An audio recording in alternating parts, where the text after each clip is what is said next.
Alternative Radio presents Philip Agee on the reemergence of fascism in Europe and its links to post-war U.S. policy. I'm David Barsamian. Fascist movements are increasingly active throughout Europe and the former Soviet Union. Areas of the Balkans are ethnically cleansed. Asians are attacked in Britain. Arabs are assaulted in France. Turks are murdered in Germany. While the targets of racism and hate have mostly changed, the rhetoric of vituperation is basically the same. It goes something like this. Evil and sinister groups are despoiling our pristine and blessed land. They are polluting our culture, defiling our women, and taking our jobs. These formulations are usually buttressed by concepts of racial purity cloaked in pseudo-scientific jargon. What is startling and generally not known is that U.S. policies in post-war Europe assured the survival of Nazism in Germany and fascism in general throughout the continent. The United States found it expedient because of Cold War politics to recruit, employ, and protect war criminals. Philip Agee has lived all over Europe and now lives in Hamburg. He has carefully studied the revival of fascism. He was a former officer in the Central Intelligence Agency. He served in Ecuador, Uruguay, and Mexico. Since resigning from the CIA, he has lectured and written widely on the agency's covert operations. His landmark book, Inside the Company, CIA Diary, has been translated into 28 languages. He spoke in Portland, Oregon on March 10, 1994. And now, Philip Agee. Now, as far as the Nazi movement is concerned these days in Europe, it is really a very serious problem in Germany. Since the Berlin Wall came down, these neo-Nazis have been using the problems related to the reunification of Germany to blame the traditional parties, that is, the Social Democrats, the Christian Democrats, and the Liberals. Their main scapegoats have been foreigners, whereas Jews had been and communists had been the scapegoats for the earlier period of fascism in Germany. Now they are foreigners, although there is a very strong anti-Semitic belief and strain and actions to the current movement. In addition, which falls into the category of foreigners, they are carrying out all sorts of actions against asylum seekers. You know, when the Germans wrote their constitution after World War II, the constitution that was adopted in 1949 when the Federal Republic was established, they wrote into it that anyone oppressed politically in the world could have political asylum in the Federal Republic of Germany. The reason was a show of appreciation for all of those countries that had accepted Germans and given them political asylum during the Hitler period. And they were going to respond. Well, one of the main demands of the extreme right in Germany during recent years has been an end to this asylum provision in the Constitution. I mean, it got really out of hand, more than 500,000, for example, in 1992 alone. And so they were attacking the hostels where they housed these asylum seekers, and they were coming from all sorts of different countries. They came from Africa, they came from Southern Europe principally, from the former Yugoslavia, from Romania, and so forth. The principal tool that these neo-Nazis use are baseball bats and steel pipes to attack people in the street. And it's not only the darker-skinned people, such as Africans or Turks or Iranians, but all sorts of others. For example, there was a case in Berlin where a man from Britain was walking down the street in Berlin with his girlfriend, a German woman, and they were speaking English. And just for that, this band of neo-Nazi thugs attacked him with baseball bats and put him in the hospital in critical condition. They are also publishing hit lists over there now. As of December this publication came out. It's called Der Einblick, which means insight. And it is the license plate numbers of their cars and calls for punishment of these people. It is what they call an anti-Antifa movement, because in Germany there is a well-developed anti-fascist movement called the Antifa Bewegung, or movement. And this is the response of the neo-Nazis to that anti-fascist movement. They call it the anti-fascist movement. And this was actually published in Denmark, because it's against the law to do it in Germany, to publish this hate literature, and they did it, therefore, in Denmark, and it was then mailed to all sorts of addressees in the Federal Republic of Germany, and was on sale in the extreme right bookstores there. Attacks against foreigners in Germany were up 70% in 1992 over 1991. And in the first 6 months of last year, they were up 130% over the first 6 months of 1992. Then, in the summer, came a landmark procedure in the Bundestag, that's the federal parliament, wherein the parties agreed that the Constitution would, in effect, be changed, and that they would curtail the right to asylum of people in Germany. This was one of the principal demands of the neo-Nazi movement, and the traditional parties caved in and passed a new law in July, or which was effective in July, passed in May, curtailing almost completely the right of foreigners to get political asylum in Germany. Last June alone, there were 76 fire bombings and 79 people were wounded. That is one of their favorite practices, firebombing the residences of foreigners late at night when people are asleep. And that is precisely what happened to the 3 Turkish women in Mölln, just outside Hamburg. There is a government agency which is in charge of monitoring the extreme right and the extreme left in Germany. It's called the Verfassungsschutz, or Office for the, in English it would be Federal Office for the Protection of the Constitution. And this agency reported last August, that almost 43,000 people are active in 82 different organizations of the extreme right. And we're talking now of the violent right. 43,000 people active in 82 different organizations. There are also a large number of people active in legal political parties which field candidates. The 2 principal parties are the Deutsche Volksunion, or German People's Union, and the Republikanerpartei, or Republican Party.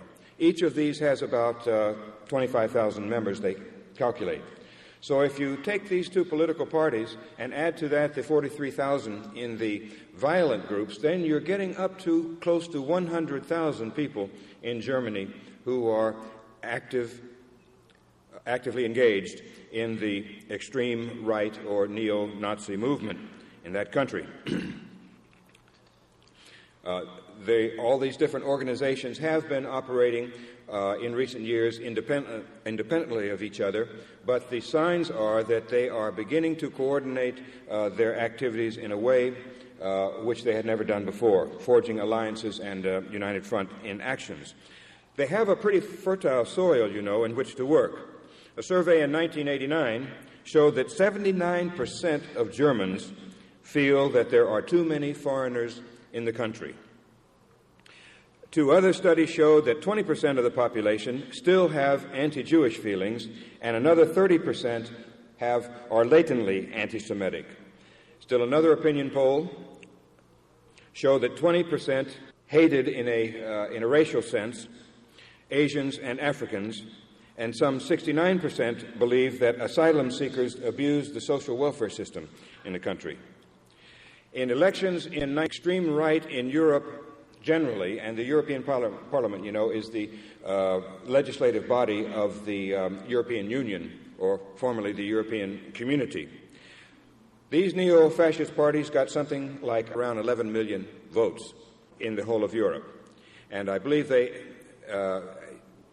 elected close to 20 members of the European Parliament. In Germany, the right-wing parties, the neo-Nazi parties, won 2.6 million votes. So you can see it's nothing. It's not a trivial matter when it comes to even their electoral activities, their legal electoral activities, as opposed to the terrorism that they are carrying out against foreigners.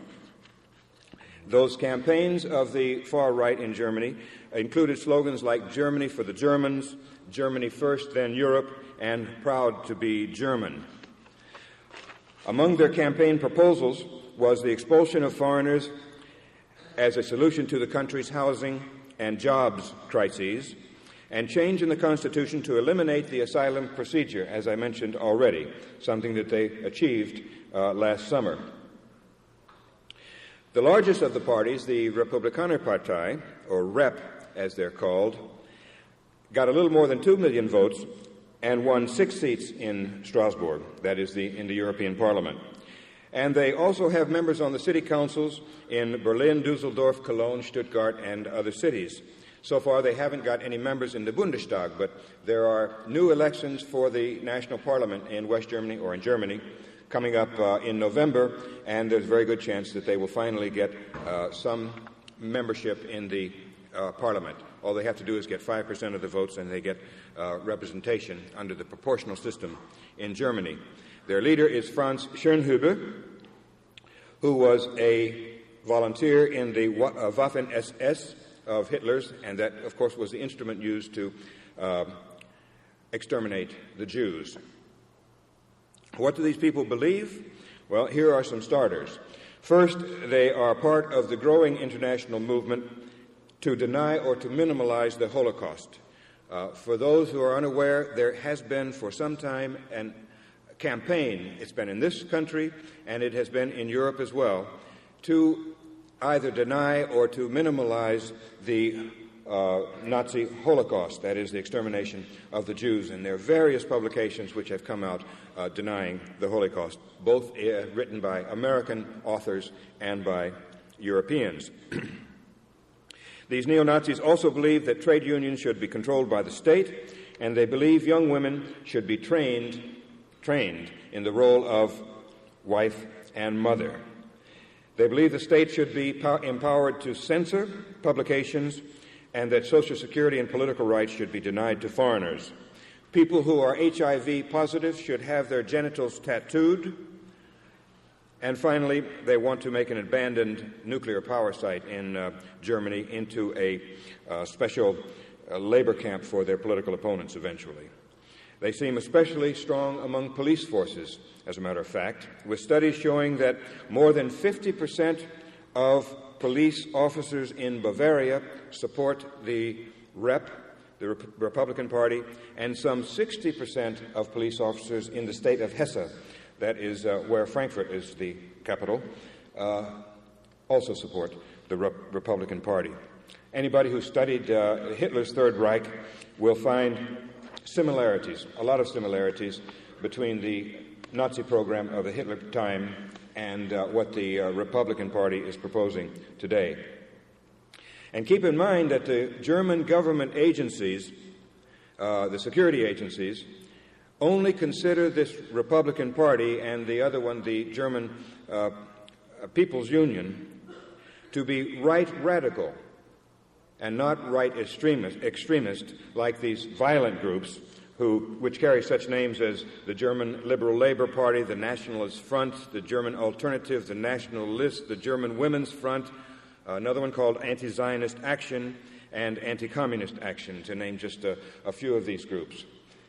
It is something that is happening all over Europe, in Sweden, in Denmark, in Norway, in France especially, where the National Front has been very successful. In Italy, in the December elections, the MSI, Italian Social Movement, which was founded in 1946 as a continuation of the Mussolini fascist period, nearly won the mayor's offices in Rome and in Naples. They were defeated about 54% to 46% in both cities by coalitions forged by the former Communist Party of Italy. In the northern part of the country, the communist-led coalitions also narrowly defeated the Northern League candidates. The Northern League is a neo-fascist group or party located mostly in the northern part, the industrial cities of Milan and Turin and others. And the victories came also in coalitions organized by the communists in Trieste and in, Turin and one or two other major cities in the north. But it shows that the largest single party in the center and the south of Italy, what with the collapse of the Christian Democrats because of this ongoing scandal, which has changed the political scene entirely in Italy, the largest party in the center and the south of Italy is the neo-fascist party, the MSI, or Italian Social Movement. In the north, the largest single party is this Northern League, also a neo-fascist party. In June, there will be new elections to the European Parliament, and we will see how many votes they get this time. Some of the predictions are that they will improve on the vote that they got in 1989, Europe-wide, and will perhaps get 14 to 15 million votes, electing something like 25 to 35 members of the European Parliament. Well, going back to Germany, the leader of Germany's Jewish community, a man named Ignaz Bubitz, announced last September that anti-Semitic outrages in Germany, such as the vandalism against cemeteries and so forth, by the way, there are still about 30,000 Jews in Germany. He announced that these outrages during the first 6 months of 1993 were equal to all those that had been committed against Jews in the 5-year period of 1926 to 1931, when the Nazis were already on their way to power. Well, I mentioned that the government calculates that there are 82 neo-Nazi groups active in Germany, and in the past 2 years, 5 of them have been banned, and a sixth, the banning of a sixth. But the minute that these groups are banned, they regroup and they pop up as a new party, or they join another one which has not been banned. So the banning of the parties is totally ineffective in terms of controlling these organizations. As I mentioned, this neo-fascist movement is not peculiar to Germany. It is also very important in these other countries that I mentioned, and I didn't mention Britain, but it is also very important there. Everywhere it has the same ingredients: xenophobia, anti-Semitism, racism, a desire for strong government, and limitations on civil rights. Twice in recent years, in 1985, 1986, and 89-90, the European Parliament undertook special investigations of the neo-fascist movement in Germany. And I have the reports that they published, and they make for very sobering reading. Of course, the far-right movement is still very much in a minority in Europe, although it is growing steadily. And one should never forget that Hitler and the Nazi Party came to power through years of legal political work, elections, and the parliamentary system. Like Nazis of old, today's fascists are deftly exploiting real problems like unemployment, crime, and housing shortages. And they are also playing to traditional prejudices and fears of the future. They admit openly that they cannot take power in the short run, but they say they are patient. Time is on our side, is what they say, and we don't mind if it takes 15 to 20 years to take power. As a matter of fact, they have been very effective in moving in Germany the mainstream political debate far to the right through the violence that they have been engaged in for several years now. I think they're not entirely wrong in terms of their possibilities for the long haul. The Christian Democrats, for example, in Germany, had nominated as their first candidate for the president of Germany, a largely ceremonial post, but one with a lot of moral authority. They had nominated the Justice Minister of the state of Saxony, a man whose name was Stefan Heitmann. He caused such a scandal that he was forced to pull out. But he was the first candidate of the Christian Democratic Party, and they are the party in power in Germany right now. The Chancellor Helmut Kohl is a Christian Democrat. Well, in a September speech, this man Heitmann said, this past September, he said there was, and this is a quote from his speech, too much foreign influence in Germany. And he also said that too much had been made of what he called the Nazi episode. He went on to say that, and this is another quote from his speech, the organized death of millions of Jews in gas chambers was just a one-off incident, very similar to other singular incidents throughout history. There's no reason why Germany should worry about it until the end of time. And this is the Christian Democratic candidate for president. As I say, he was forced to withdraw as a candidate because of this and various other things he said, which were disparaging of women. U.S. policies in post-war Europe had assured the survival of Nazism in Germany and of fascism generally in Europe. One of the ways that it did so in Germany was not to carry out two of the pledges made during the war. And these were the complete denazification of German society and also the punishment of war criminals. I would mention a book for the students who are here today, or for anybody, as a matter of fact. Excellent book on the failure of denazification. It's written by Tom Bower, a British print and television journalist. Tom Bower, B-O-W-E-R, and it is called A Pledge Betrayed. A Pledge Betrayed. It is an analysis and history of the failure of denazification. It also has quite a bit about the failure to punish Nazi war criminals. In the end, you know, there was the Nuremberg trials of about 12 of the leaders of the Nazi regime, which began in the winter of 1945. And then there were what they called the subsequent proceedings, in which certain other Nazis were tried. But in actual fact, the number of people tried and convicted was very, very low. There were tens of thousands of Nazi war criminals who should have been punished. But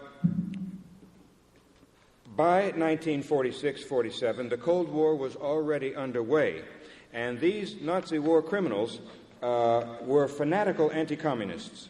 And they were just the perfect people for the United States to use against the Soviet Union and against the Soviet allies in Eastern Europe.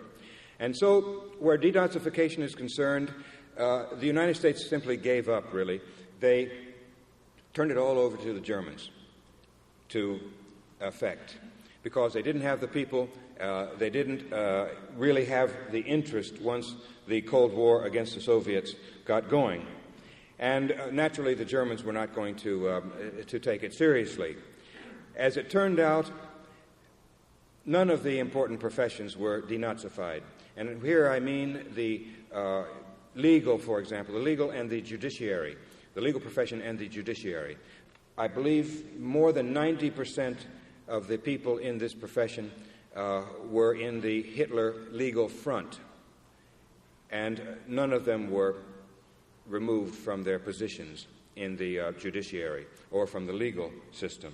The same was true in education. The people who had been strong Nazis during the Nazi period remained in the universities, remained in the schools, and so forth after the war was over. The leaders of the U.S. space program, for example, the people who put the astronaut on the moon in 1969 were war criminals. Werner von Braun was one, Walter Dornberger was another, and Arthur Rudolph was still a third. They had all been in senior positions at the missile factory, the V-2 factory at Nordhausen. It was a factory which was constructed between 1943 and 1945 inside a mountain in caves. And they established a concentration camp known as Dora alongside this factory. And during those 2 years of construction, slave labor, by the way, during those 2 years of construction, between 20 and 30,000 people perished. Their life expectancy was less than 6 months in that work. And these people who came over and were the senior figures in the U.S.-based program were the principal figures in this operation at Nordhausen. With U.S. and Vatican help after the war, and this is official U.S. operations, they established these rat lines to help Nazi war criminals escape to the Middle East and to South America. People like Klaus Barbie, who had been the head of the Gestapo and SS in Lyon and was responsible for the deportation of Jews and the execution of French resistance figures. He was a person who worked for the U.S. Army intelligence after World War II for some years, and then in 1951, with help from the CIA, he got to Bolivia. He was eventually, remember, in the 1980s, extradited and convicted in France, died in prison. Adolf Eichmann, the man who actually ran the extermination program, was another who got to Argentina through these rat lines. The Vatican was extremely important in this because, the Croatian government during that period was a Nazi-type government. It was a fascist government under the Ustashi. And with the end of the war and the communist takeover of Yugoslavia under Tito, these Ustashi had to leave. And it was a strongly Catholic government, besides being fascist and allies of Hitler. They came to Italy, some of those people, and were principal figures, some of the priests, in the Vatican-run rat lines for escape for these Nazi war criminals. Another that made it down to South America was Walter Rauff. Walter Rauff was the inventor of the mobile gas chamber. These were trucks, big vans, which they used to cram Jews into, and then they would pipe the exhaust into the truck so that by the time the truck got out to the mass grave, everybody in it would be dead. He's one of the people who got away that way. And one more I'd mention is Joseph Mengele, the doctor who conducted the experiments at Auschwitz. He also was a beneficiary of these rat lines, which were run by the United States and the Vatican. Well, I would recommend that to anyone who is interested in this period. The Bauer book is excellent. The Christopher Simpson book, Bobak, is also very interested. The subtitle of it is America's Recruitment of Nazis and Its Effects on the Cold War. You know, what had happened during the war is that the German army had advanced all the way to the Volga River, and that is a huge expanse of territory. They took over all of what is now known as Belarus. It has also, in the past, been known as White Russia or as Bielorussia. That borders on Poland. And also they took over the Ukraine, took over large expanses of Russia itself, and marched right to the gates of Moscow and Leningrad. During the occupation of these eastern territories from 1941 on, they exterminated huge numbers of Jews. I think the figure is something like 2 million or so in all of those areas. You're listening to Philip Agee on the reemergence of fascism in Europe and its links to post-war U.S. policy. This is Alternative Radio. To order copies of this program, just call us toll-free at 1-800-444-1977. Again, that toll-free number is 1-800-444-1977. Stay tuned at the end for complete details on ordering. Just as they were deporting them from Western Europe to such camps as Auschwitz for extermination, they were also murdering them in Eastern Europe. And this was done mostly by non-Germans, as a matter of fact. It was done by indigenous fascist allies of the Germans, Ukrainians in the Ukraine, Belarusians in Belarus, and Russians in Russia itself. All of these countries had had their exile organizations following the Bolshevik Revolution of 1917. Some of them had set up in Paris and others in other places. And in the case of the Ukraine, for example, they had a military force which had been trained by the Germans and actually invaded the Ukraine with the German army. These were the people who were organized to do the extermination of Jews in their home territories. And there were national SS units formed by the Germans, but staffed by the local people in these countries of Eastern Europe and areas of Eastern Europe where the Germans were carrying on the occupation. These people were also in charge of repression of the resistance movement, because in all of those countries, naturally, there was a resistance movement to the German occupation, and they were harassing the German resupply lines. When the war was over, or let's say after the Battle of Stalingrad, which was the turning point of the war, and it was the Russians really who won the war, the Soviets who won the war, not the D-Day invasion at the very end, but the resistance by the Soviets at Stalingrad, which turned the tide, and then the Germans were pushed back eventually. As they were pushed back, these indigenous SS forces and collaborationist forces that had worked with the German occupation retreated with the German army. And eventually they wound up in refugee camps, what were known then as displaced persons camps in what had been Germany. And most of these camps really were in the Allied occupation zones in the West, the British, the French, and the U.S. Occupation zones. There were something like 7 million people in these camps at war's end. And naturally they were screened by the U.S. to try to find which were the war criminals. There was an effort made at the beginning, but the effort didn't last very long, because soon the U.S. Army and then the CIA, after it was established in 1947, were screening these refugee camps for people who could be used in operations against their home countries.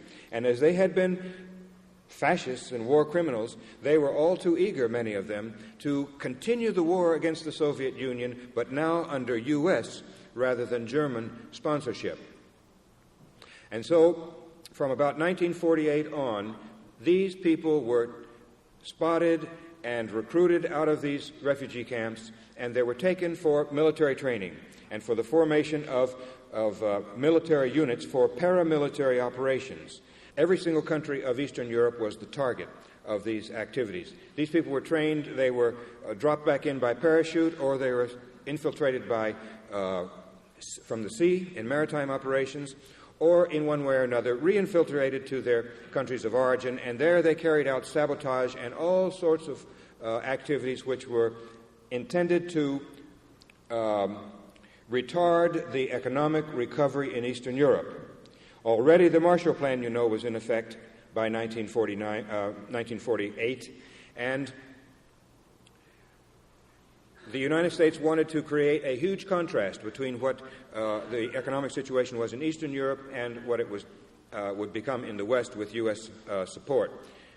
And one of the ways they did this was to carry out these sabotage operations in Eastern Europe. They went on, by the way, from about 1948 to 56, some 8 years. And eventually, after the Hungarian revolt was put down by the Soviets in 1956, there was a reevaluation within the Eisenhower administration, and the operations were brought to a close, these aggressive paramilitary operations and sabotage missions against the Eastern European countries.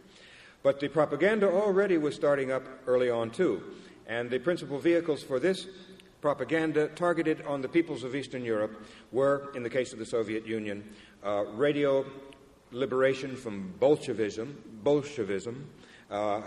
a title which was changed to Radio Liberation and eventually Radio Liberty. This radio broadcast to the Soviet Union in all the different languages spoken in the Soviet Union. The other radio was Radio Free Europe, which broadcast to all the other countries of Eastern Europe and the various languages spoken in those countries. They were both based in Munich, and they were staffed by many war criminals which had been recruited for that purpose i.e. to carry out propaganda targeted against their home countries. The whole thing was financed by a front committee set up here in the United States, which included Allen Dulles, who became the director of the CIA. Cardinal Spellman was involved. He was the Cardinal of New York at the time.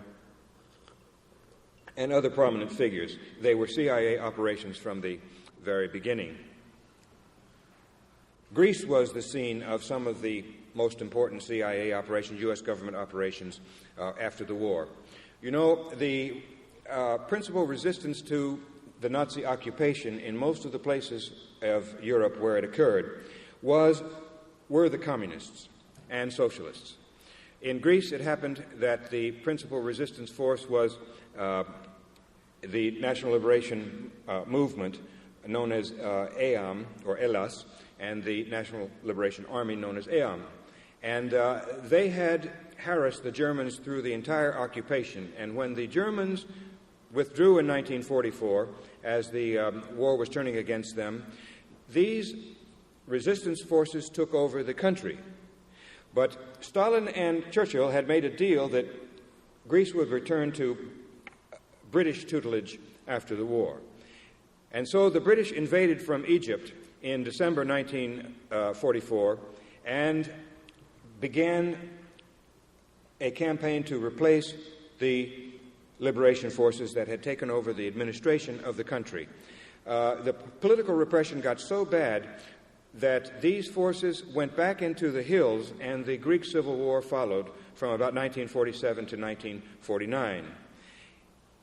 The United States intervened massively in this Greek Civil War on the side of the extreme right, and it ended in a United States victory. During the German occupation, they had done the same thing in Greece that they had done in Eastern Europe. That is, they had formed security forces for the fight against the resistance movement of Greeks. These were called security battalions. They were Greek fascists who were collaborating with the German occupation of Greece. After the war, the CIA established with the officers from these security battalions a new security service for Greece. This security service then became the instrument for maintaining power in the hands of the extreme right for many years to come. It was called the KYP, or KEEP, the Greek initials for Central Intelligence Agency. They gave it the same name.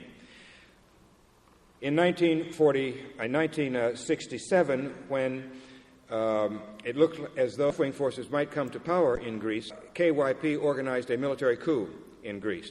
And the man who came out on top as the leader of the military junta, it was a fascist dictatorship, really, for 7 years there, was George Papadopoulos, a colonel, who had been the principal liaison officer of this security service with the CIA officers in the U.S. Embassy in Athens. And so here was another example of this kind of covert intervention coming back with a vengeance, in this case against Greeks themselves, because the so-called colonel's regime in Greece from 67 to 74 became so repressive that it was expelled from the Council of Europe. Torture was institutionalized there, and thousands of Greeks were forced into political exile during that period. Italy was another place where the same sort of thing happened. The principal resistance forces to the Germans and the Italian fascist government of the time were the communists. And as the United States military forces advanced from south to north, they were accompanied by officers of the OSS, the predecessor organization to the CIA, and these people in the OSS assured that the Mussolini fascist security services would be preserved intact. They rescued these people, they kept them in business, they gave them a new name, and they became Italy's post-war security and intelligence services. These were the very forces which became involved in terrorism in Italy in the mid-1960s and continued on into the 1980s. They carried out innumerable attacks. Hundreds of people were killed, and the attacks were made to appear to be coming from the left, when in actual fact they were carried out by the Italian security services themselves. The purpose was to foment what they called then a strategy of tension.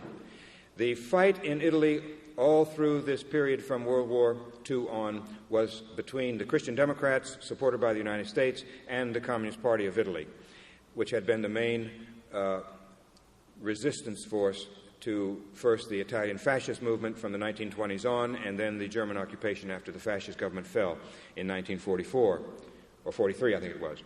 In any case, the CIA's first big covert intervention is in Italy. You know, it was established under the National Security Act of 1947, and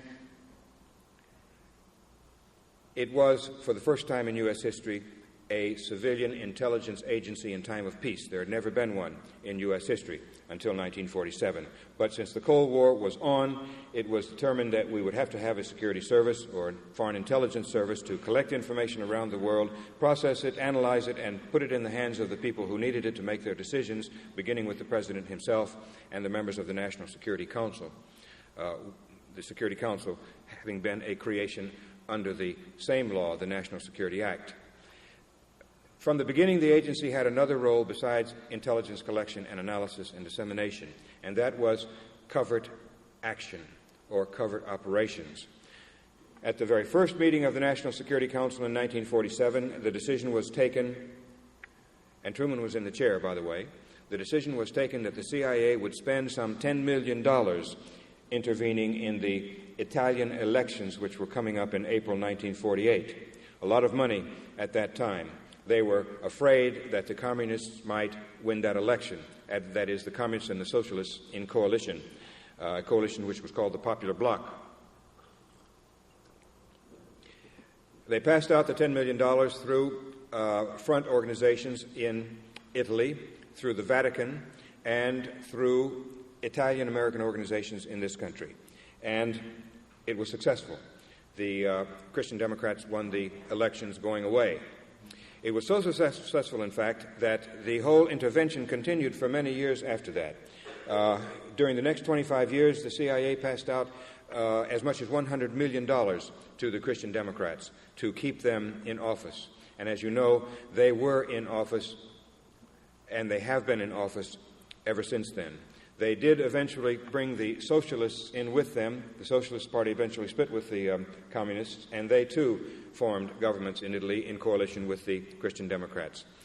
But about 2 years ago, the scandal which has rocked Italy broke, and both the socialists and the Christian Democrats have collapsed as political parties. And there will be elections this month in Italy, and we shall see, perhaps, the time has finally come for the former communists to form a new government. They are favored, and the chances are they may win enough votes to form a government. They are now called the Party of the Democratic Left. This is what the Italian security services all through these years, and by the way, when you speak of these services, you have to speak of them or think of them as very closely allied with the CIA, working hand in glove day in and day out.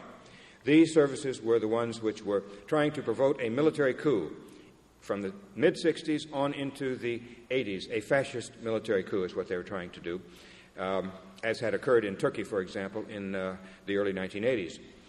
They were unsuccessful in that, but they were successful in creating the climate in which the Christian Democrats would retain power. And, of course, with all this CIA money going from 1947 on into the Christian Democratic Party, it naturally had a corrupting effect, which led to the much greater corruption in terms of the kickbacks that have been revealed in the last 2 years. So you have examples in Greece and in Italy of these covert operations and the survival of the fascist movements in those countries. The MSI, or the party I mentioned, which is the largest party in the central and southern areas of Italy right now, this party was allowed to establish itself in 1946 by the United States administration, that is, the occupation forces in Italy. And it was, from the very beginning, declared to be a continuation of the political movement which had been led by Mussolini. In the 1972 elections, to give you an example of one of those interventions, the CIA budget was, I think, $10 million. Most of it went to the Christian Democrats. But $800,000 went to the neo-fascist party, the MSI, for the elections that year, 1972. To its credit, the CIA was against that payment, but Graham Martin, the U.S. ambassador, insisted that it go, and there was an argument, and he won. This came out with the investigation by the House of Representatives into the CIA in the 1970s, and he insisted that that money be given, and the quote from the document was, to show solidarity for the long pull. Those were his words, show solidarity with the neo-fascist movement in Italy. Well, one more example I will give on the United States program after World War II that kept Nazism alive in Germany, and that is the case of Reinhard Gehlen. Reinhard Gehlen had been Hitler's chief of intelligence on the Eastern Front, that is the Soviet front. He was the expert in the German army on the Soviet Union. He was only 43 when the war ended, and he was determined to continue the war against the Soviet Union and to get United States sponsorship, since Hitler had been defeated. And so, in the last days of the war, he microfilmed all of his files, and with his senior officers, took them down to Bavaria, to the Alps. And there they buried in steel drums this microfilm of hundreds of thousands of documents. It was the largest collection of information on the Soviet Union existing anywhere in the world outside the Soviet Union itself. He waited until the United States Army came through, and then he presented himself and surrendered.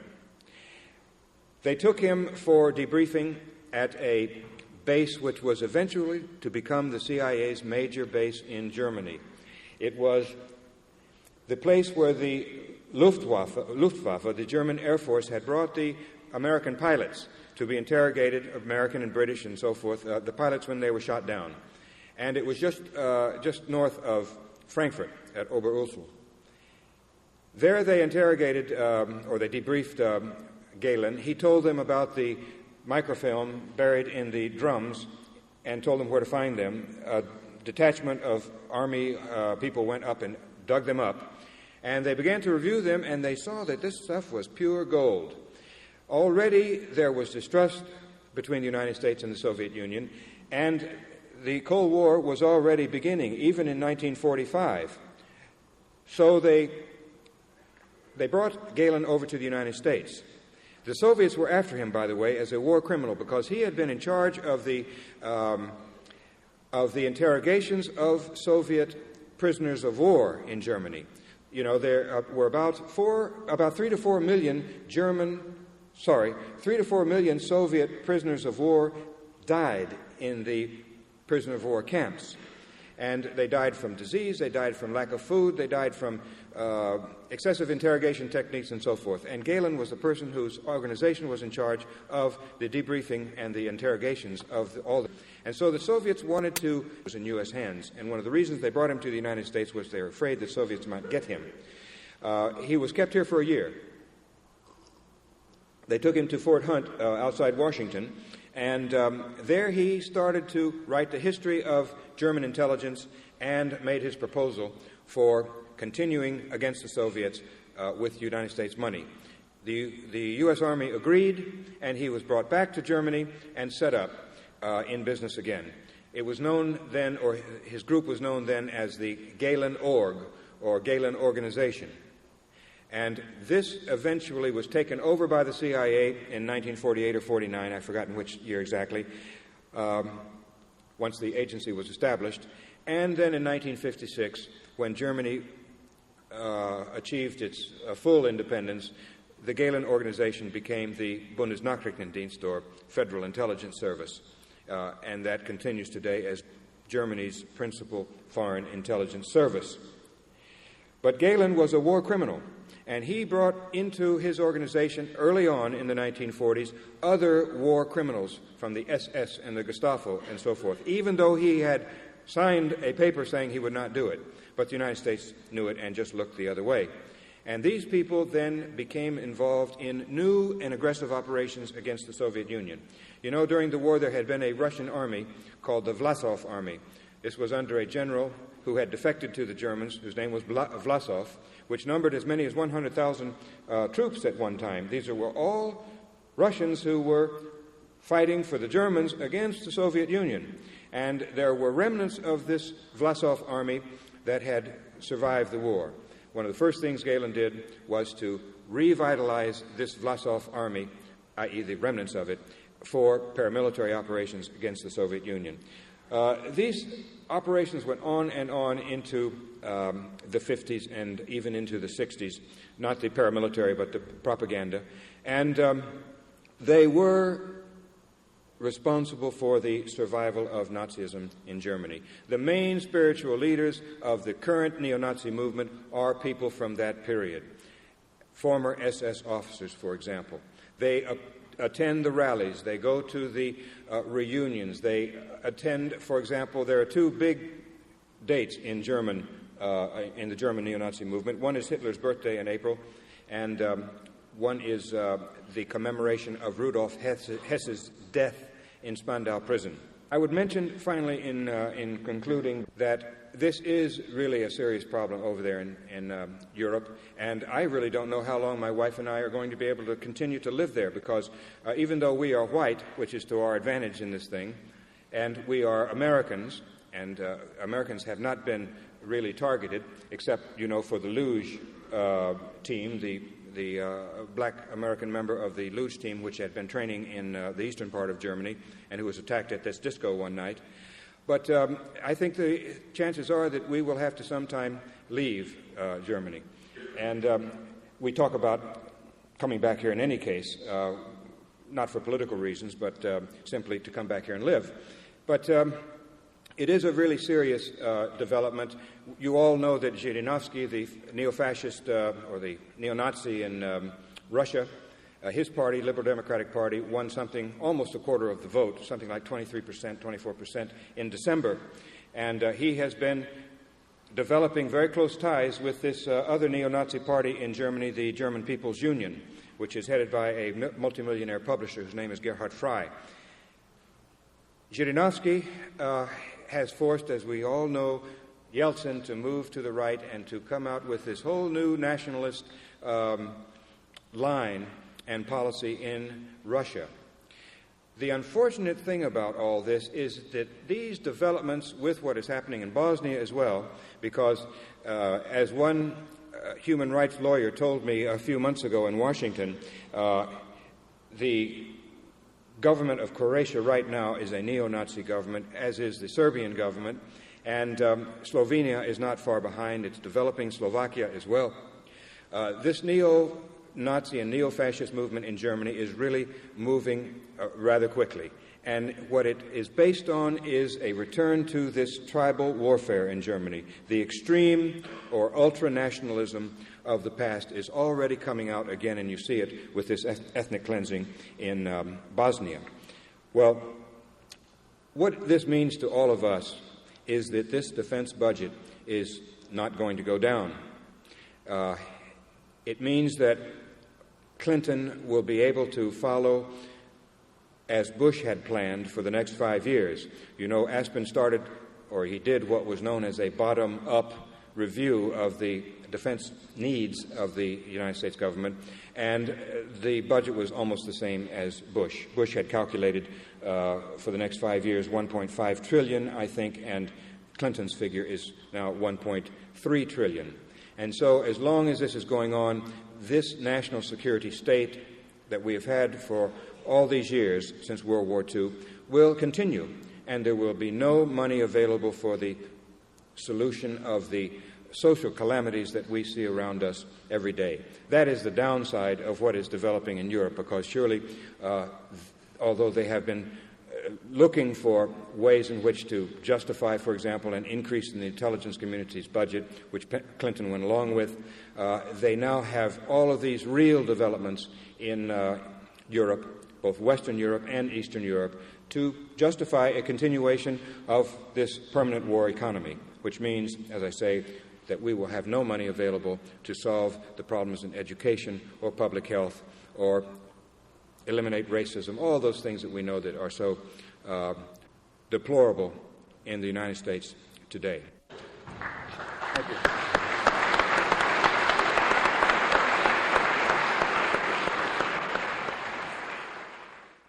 That was Philip Agee on the reemergence of fascism in Europe and its links to post-war U.S. policy. This special program from the Alternative Radio Archives was recorded in Portland, Oregon in March 1994. Philip Agee is a former Central Intelligence Agency officer. Since resigning from the CIA, he has lectured and written widely about the agency's covert operations. His landmark book, Inside the Company, was an international bestseller. This program is produced by Alternative Radio, an independent award-winning weekly series featuring such voices as Noam Chomsky, Angela Davis, Michael Parenti, Vandana Shiva, and Howard Zinn. To access our catalog, visit our website, www.alternativeradio.org. Again, website, www.alternativeradio.org. To place a credit card order for the complete one-hour program you just heard, Philip Agee on the reemergence of fascism in Europe and its links to post-war U.S. policy, just call our toll-free number, 1-800-444-1977. Again, that toll-free number is 1-800-444-1977. Or you can send in your check. Printed transcripts are $9, cassettes are $14, CDs are $17. Our address, AR, P.O. Box 551, Boulder, Colorado, 80306. Again, that address, AR, P.O. Box 551, Boulder, Colorado, 80306. Special thanks to KBOO in Portland and Will Seaman. I'm David Barsamian. Thank you for listening.